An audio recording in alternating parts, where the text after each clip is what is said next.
Hi, I'm Cody, the editor of NullByte, the section of Wonder How To that teaches about cybersecurity, ethical hacking, and computer science.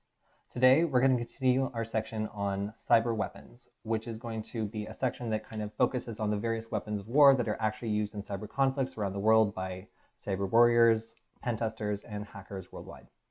So today we're going to get into Wi-Fi, the kind of elements behind hacking Wi-Fi, and specifically the way that choosing a poor password can make it very trivial for any hacker, or really any even child with a computer, and the ability to use a wireless network adapter like this to break into a wireless network that has a poor password.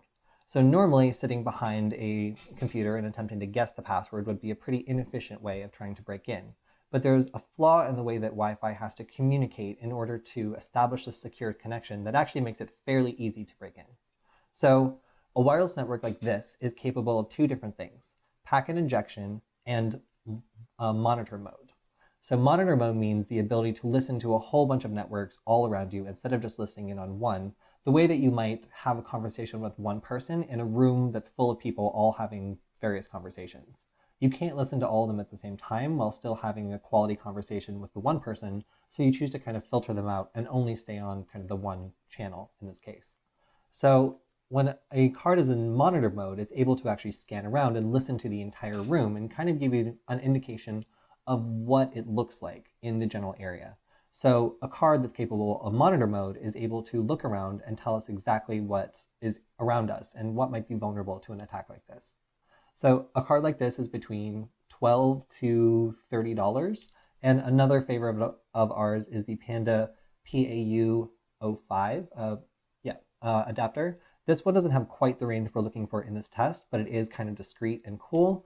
If you're looking for an adapter that is compatible with this kind of attack, it needs to feature both of these features, packet injection and wireless monitor mode.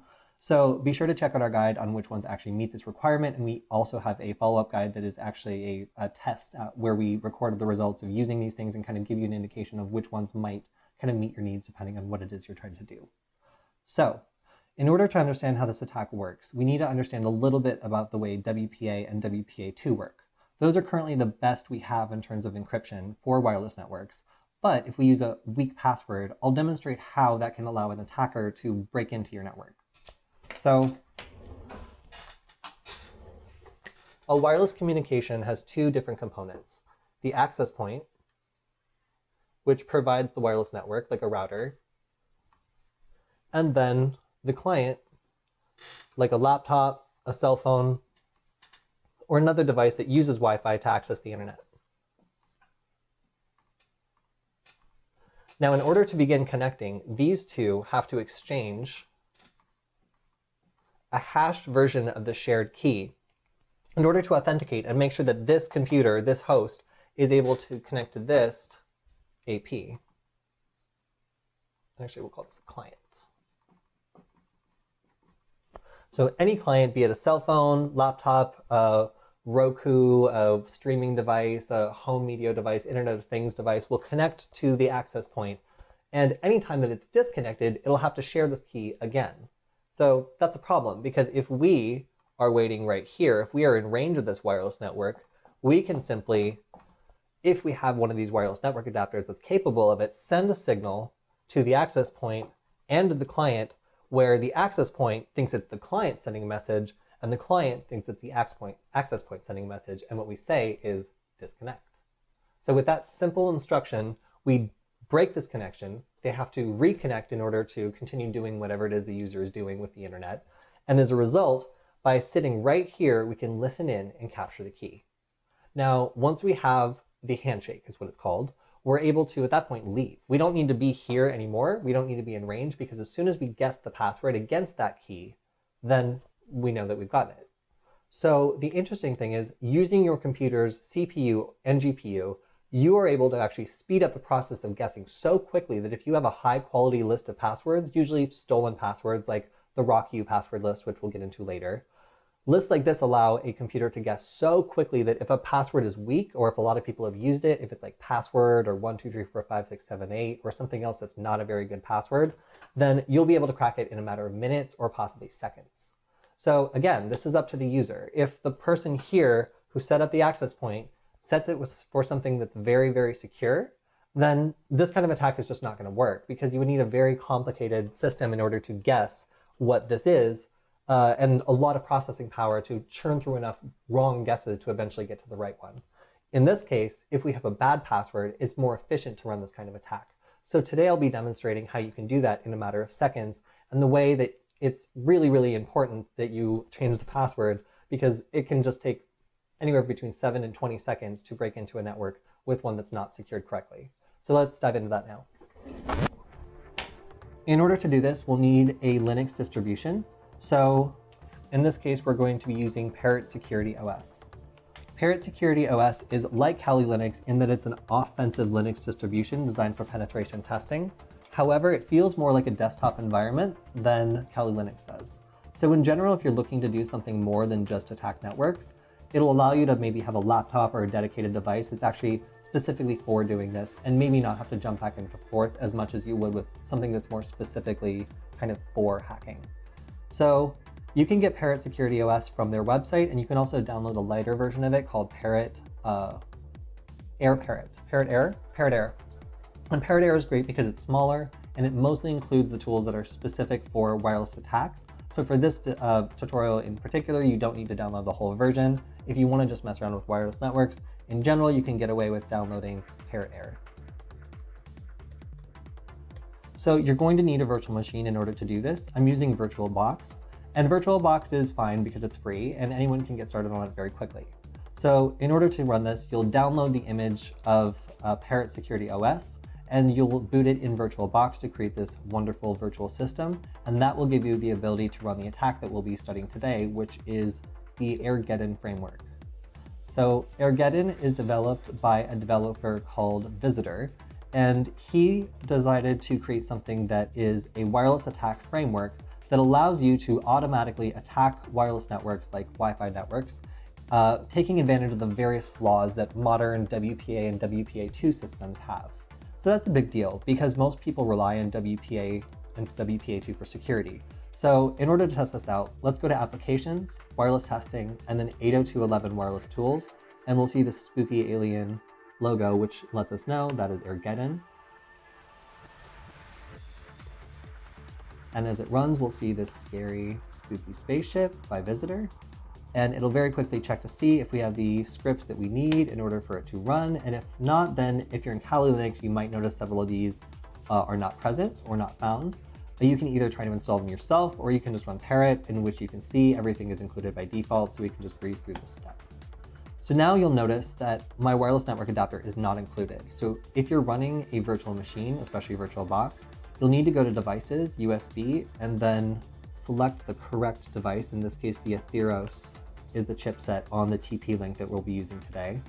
And since it doesn't appear now, we'll just press enter, it'll rescan, and boom, we have number 2, WLAN 2. So after we select that, we'll need to put this into monitor mode, which is option 2, and that'll give us the ability to scan for targets. So as soon as this is in monitor mode, we're going to scan the immediate area and come up with a list of targets for us to attack based on which ones actually have people connected to the network. So this falls under option number 5, which is Handshake Tools menu. And we will put the, actually no, we already did monitor mode, so we'll go to Explore for Targets, which is option 4, which will open a window and give us a list of all the available wireless networks in the area. So we should pay particular attention to the data column, because that will be where we see people actually using these networks. It'll be evidence of people downloading stuff or streaming things, and that'll mean that there's somebody attached to the network, and this is a good network for us to attack.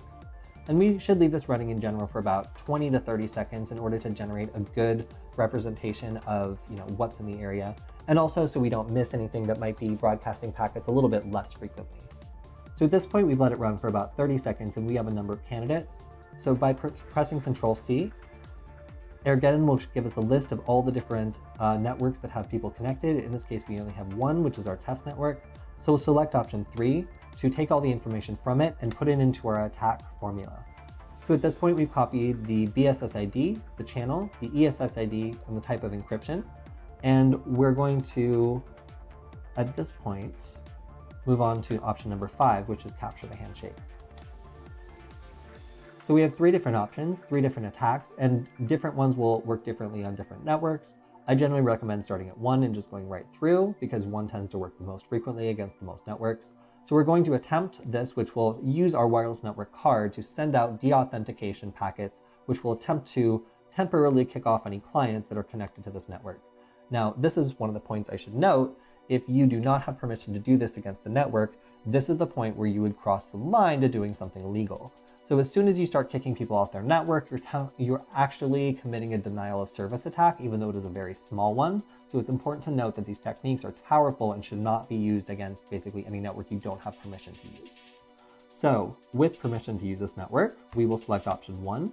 And by pressing enter, you'll see an attack window open on the left side, and we'll look for a WPA handshake. Boom, right there. So that took us 6 seconds. We'll press Y for yes when it asks us if we got the handshake. And congratulations, we got the handshake. We'll now save it to our special file. So in order to get that, I'll just copy a file in there to get the file path. And in this case, I'm going to name it 1 o'clock demo.cap. Boom, saved it, and there we go. So I've already demonstrated at this point, we can go home. There's no reason for us to stick around and be conspicuous. We can actually take this, go home, connect it to our supercomputer or better gaming computer, and utilize its GPU in order to actually crack this password very, very quickly. Now the key to that is having a good password list, and you might have noticed the RockU password list here. But because it's so large, I'm going to use a condensed password list that only has a couple thousand in order to demonstrate how quickly you can churn through thousands of passwords in order to guess a relatively weak one. So now, let's change menus and go to number 7 to go to the main menu, and then select option 6 for the offline WPA/WPA2 decrypt menu. So once we're in this tool, we'll select option 1 to begin an AircrackNG dictionary attack. We'll automatically have selected the captcha that we just had, but if we wanted to get a different one, we could just drag and drop it after pressing N in order to select a new one. So we're going to confirm the BSS ID, and then we're going to enter the path of a dictionary file. Now I'm going to use goodguess.txt, which is a password file that has a couple thousand passwords in it, but you can use one that you find. I particularly recommend the RockU one to begin with. So as soon as I press enter, it's going to launch a window that's going to begin to attempt to crack the password by trying a whole bunch of stuff against it. So what the hope is by running this very, very quickly, it'll only take us a couple seconds to understand whether this is a weak password or if it's really going to take a lot of work to make this happen. So let's go ahead and run this, and we'll see how quickly we can get to the network password. Here we go. That took 2 seconds. So we went through 1,320 keys in 2 seconds, and we were able to get this weak password. So the password sucks, but I've seen a lot worse passwords actually in the field. So this is an example of how setting a weak password can make it, 2 seconds here, 6 seconds there, in under 10 seconds. Somebody with a basic, this is a MacBook Air, and a wireless network adapter that costs $16, $12, can do this to your network if you don't have a secure password. So the takeaway from all of this is that WPA is exactly as good as your password is. We went and took basically a wireless network adapter like this one, a virtual machine, and we were able to crack a password in a very short amount of time. So Airgeddon is an amazing tool. It's a framework to audit a whole bunch of different vulnerabilities in WPA, WEP, and other types of wireless encryption schemes. But WPA is the best, and it's still vulnerable provided the people behind it make poor decisions when setting the password. So it's important for us to note at this point that if you're going to be using this, a lot of the tools in Airgeddon are not legal to use against networks that are not yours. So if you don't legally have permission to be auditing a system, if you're not going to want there to be logs in the system of you sending these deauth packets, keep in mind this is a very noisy attack and it does leave evidence. So if you think you're going to be sneaky, this is probably not the tool to pick. So if you're a beginner and you're just kind of getting into this, it's extremely simple to launch one of these attacks, but it's important to know that professionals who know how to look for this sort of thing can detect it very quickly, and they can also determine who it was by the logs in the address of the router or other devices that you might be deauthing. So With that being said, keep in mind that you need to update your passwords and make sure that they are secure and not reused from anywhere else. Make sure that you update both your client and your AP devices to ensure that you're not vulnerable to the crack attack that we did an article on recently. And we'll continue this series on cyber weapons and the people behind them as people are interested, and hopefully you enjoyed this video version of Null Byte. All right, thank you so much, and we'll see you next time.